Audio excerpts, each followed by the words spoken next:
Now, David will talk about one's level of consciousness and its effect on true forgiveness.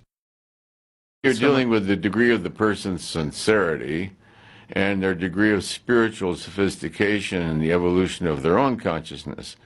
Somebody who's highly evolved in their own consciousness would view the project completely differently than somebody who is of a very low consciousness. And other people would see everyone involved as innocent. So it depends on the degree of one's intellectual and spiritual evolution, sophistication, how you choose to look at this. So that's called framing. So how you frame it then defines what it means. So framing becomes a very significant understanding.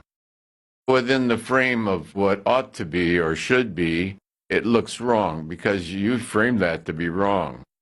So the degree of sophistication, the broadness of the panoramic view with which you hold this, the screen against which you hold it. So again, you're looking at how you frame it. What is the significance? Why is this more significant than anything else? Labeling and the framing of it.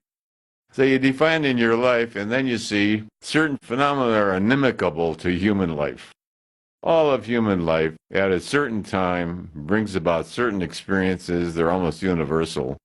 And it's just part of being human. So you stop being egoistically looking at it that it's just you and your trauma and your sad story and your this, that, and the other. And you see it as part of the human condition. Almost anything you look at when you frame it differently becomes just part of the condition of being human. At some time in your life, everything has seemed so dark, like you wonder if you could go on. And despair. So you hit the bottom of the box, almost as a test of your right to survive. It's almost like a challenge by your own soul. The dark night of the soul is really a challenge from and by your own soul to vindicate the value of your own existence to your own realization, the value of life and the gift of God. Jesus sweat blood. Jesus sweat blood. Anybody who's done any really deep meditation and gone into advanced state remembers all the attacks you get on the way. And the last thing the lower element wants is another elevated consciousness on the planet.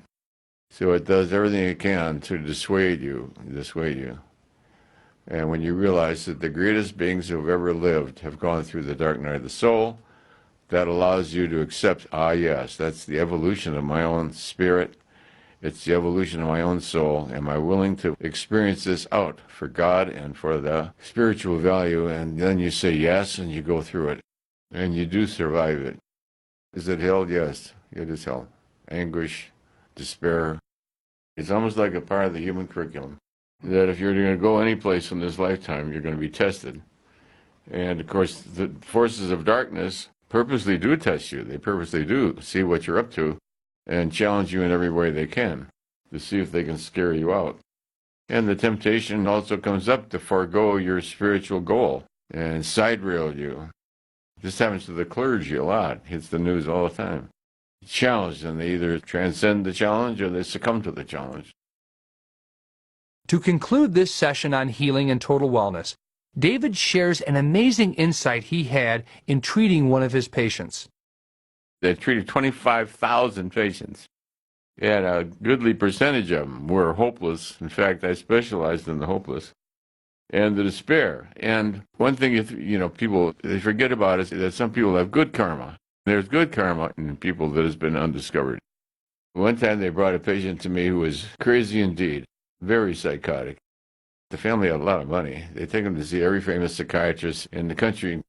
Anyway, they bring this guy in, he sits down, and my mind said, he's mad as a hatter, crazier than a loon. Instantly, I said to him, what have you been doing this last summer? Well, one of the symptoms of mercury poisoning is a crazy type of psychosis. And that's where it came from, mad as a hatter, because the hatters used to lick their tongue and get the mercury, and they get enough mercury, hatters went crazy as they got older. Anyway, a voice out of nowhere said into my mind, he's as mad as a hatter. And I found out, yes, the summer before he'd been spraying pesticides and had come in contact with mercurials. and he had mercury poisoning in the brain. So I put him on a chelating, meaning to oxidize it with high doses of ascorbic acid, 4 or 5 grams a day of ascorbic acid to flush out all that mercury out of his brain. But the knowingness came out of nowhere.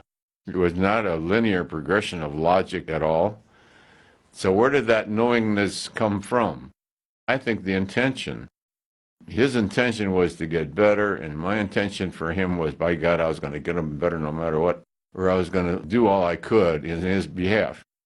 So as a physician, I gave my all I could on my behalf to help everybody, and I felt that was the way I viewed God, that was God's expectation of me, that I would do so, and that's why that patient was sent to me, because it needed a doctor who would do anything for God, not for the patient, but for God, by treating the patient. So your devotion to divinity then does have quite an effect, I think, on the level of consciousness, your understanding of the life experiences that you have.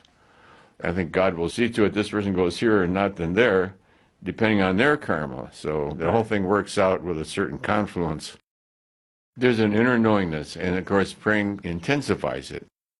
So when you ask God for help from a certain level of understanding, which you may or may not understand, God cannot say no. So if you say, dear God, please help me with something, God's sort of stuck. You can't really say no. He'll send it to you. Whether you can assimilate it or not is something different. He may send the rain, but unless the seed is planted, what good does the rain do? I sometimes joke with it, and I say, I got God in the corner. Now listen. God has a great sense of humor, thank goodness.